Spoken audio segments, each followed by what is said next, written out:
بسم اللہ الرحمن الرحیم۔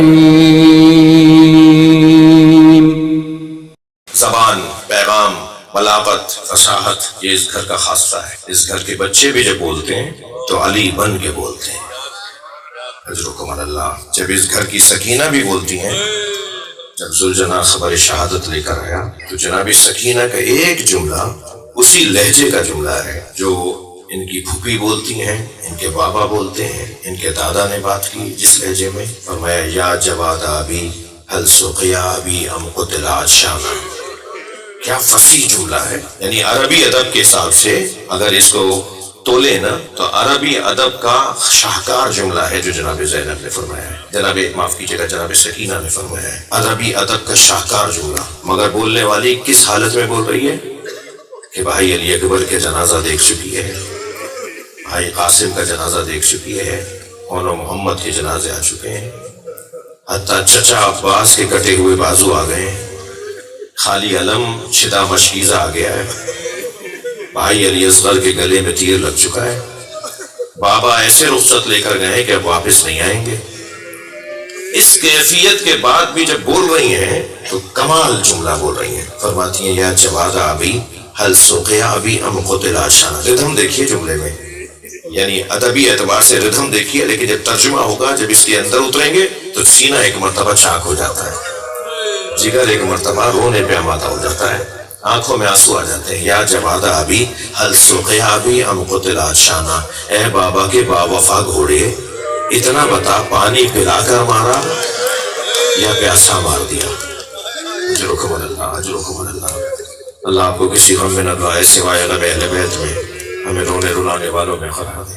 یا جب جناب زینب دربار کوفہ میں پہنچی ہیں تو حضرت زینب کبریٰ کا جو عبید اللہ ابن زیاد نے جب کہا نا کیفا سنے اللہ بکے، اب جملہ ہے عبید اللہ ابن زیاد کا، جناب زینب اسیر کھڑی ہیں جی، کوفے کا دربار ہے، نبی کی بیٹی رسن بستہ کھڑی ہے جی، خود نبی کی بیٹی رسن بستہ ہے، اسے جناب زینب نے فرمایا ہے۔ جب امام حسین کی لاشیں پر آئی ہیں نا تو جملہ فرمایا ہے ھذا حسین یا رسول اللہ صلی علیہ ملک السماء۔ اب ردھم دیکھیے، بلاغت اور فصاحت دیکھیے، غم کی کیفیت میں تو ہم سے الفاظ نہیں مڑتے، ہم پریشان ہو جائیں تو ہم سے ہماری زبان کام میں نہیں آتی۔ وہ کیا کمال کے لوگ ہیں کہ اتنی مصیبت میں بھی بول رہے ہیں تو بلاغت کا شاہکار بول رہے ہیں۔ فرماتی ہیں صلی علیہ یا رسول اللہ ملک السماء، اے اللہ کے رسول آپ پر آسمان کے فرشتے سلام کرتے ہیں، وَھَذَا حسین مرمل بالدماء۔ اب آپ ردھم دیکھیے، صلی علیہ یا رسول اللہ ملک السماء وَھَذَا حسین مرمل بالدماء۔ اب ردھم دیکھیے، یہ قافیہ دیکھیے، انتہائی مصیبت کی کیفیت ہے اور ردھم میں بات کر رہی ہے، یعنی فصاحت و بلاغت کا شاہکار بول رہی ہیں۔ صلی علیہ یا رسول اللہ ملک السماء وَھَذَا حسین مرمل بالدماء مقتول اعضاء مقطع الاعضاء مسلوب الامامۃ والرداء۔ عربی ادب کا شاہکار ہے اور زینب مرثیہ پڑھ رہی ہے اور فرماتی ہے ھذا حسین، یہ آپ کا حسین ہے جس کے یہ حالت ہے کہ اس کا امامہ اتار کر لے گئے، اس کی ابا اتار کر لے گئے، اس کا سر کاٹ لیا، اے نانا آپ کے بچے کو ٹکڑے ٹکڑے کر دیا۔ یہ کہہ کر پھر فرماتی ہے وہ بناتوں کا سبایا، اور آپ کی بیٹیوں کو اسیر بنا لیا۔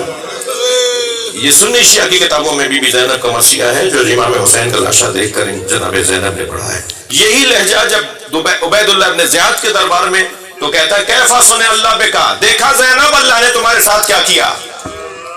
عبید اللہ ابن زیاد بی زینب سے سوال کر رہا ہے دیکھا تمہارے ساتھ اللہ نے کیا کیا، تو بی نے بے ساختہ فرمایا ما رأیت الا جمیلا، ہم نے تو اللہ کو سوائے جمیل ہونے کے پایا ہی نہیں، اس نے تو ہم پر احسان کیا ہے کہ ہمیں اس قابل جانا کہ ہم سے آزمائش لے، ہم سے امتحان لے۔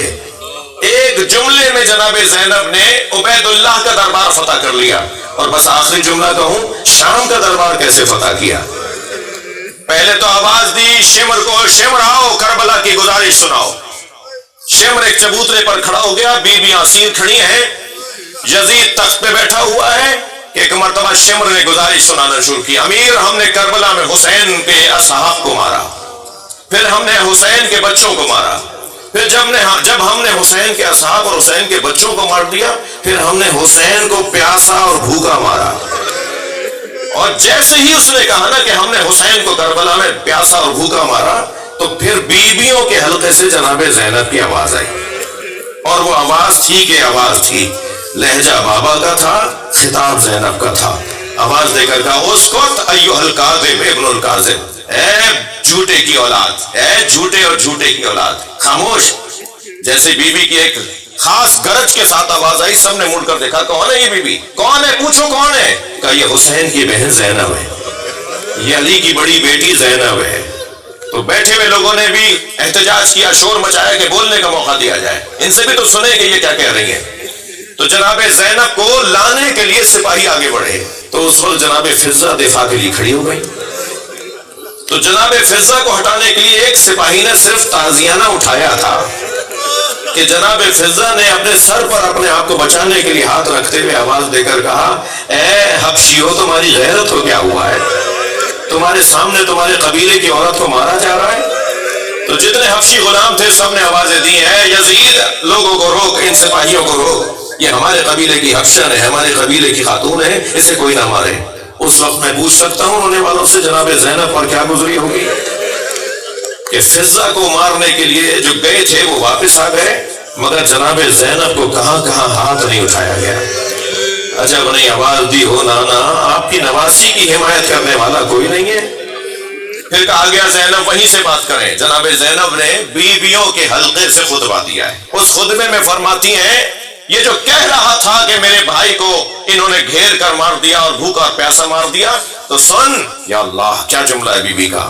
بیوی فرماتی ہے، ان اخی الحسین لا یترک فی الکوفہ الا وفیہا باکن و باکیہ، میرے بھائی حسین نے کوفے میں کوئی گھر نہیں چھوڑا جہاں میت نہ بھیجی ہو، ہر گھر میں جنازہ بھیجا ہے میرے پیاسے اور بھوکے بھائی نے، جس کے اوپر دانا پانی انہوں نے بند کر دیا تھا، جس کے لیے غذائیں انہوں نے منقطع کر دی تھی، جس کا پانی انہوں نے روک دیا تھا، اس کیفیت میں بھی میرے بھائی نے ہر گھر میں جنازہ بھیجا ہے۔ اور اس کے بعد بی بی فرماتی ہیں، یا یزید، خطبہ آگے بڑھ رہا ہے، چند جملے سن لیجئے، یا یزید کد قیدک وجہت جہدک فوالذی شرفنا بالوحی والکتاب، اے یزید جتنی چالے تو چل سکتا ہے چل، جتنے حربے تو اپنا سکتا ہے ہمارے خلاف اپنا لے، لیکن جو شرف اللہ نے ہمیں وحی اور قرآن اور نبوت کی صورت میں عطا کیا ہے وہ تو ہم سے چھین نہیں سکتا۔ پھر اس کے بعد جناب زینب کا ایک اور جملہ، سن یزید، یہ جو جس کرسی پر اور تخت پر تو بیٹھا ہے یہ حکومت نہیں ہے، مہلت ہے۔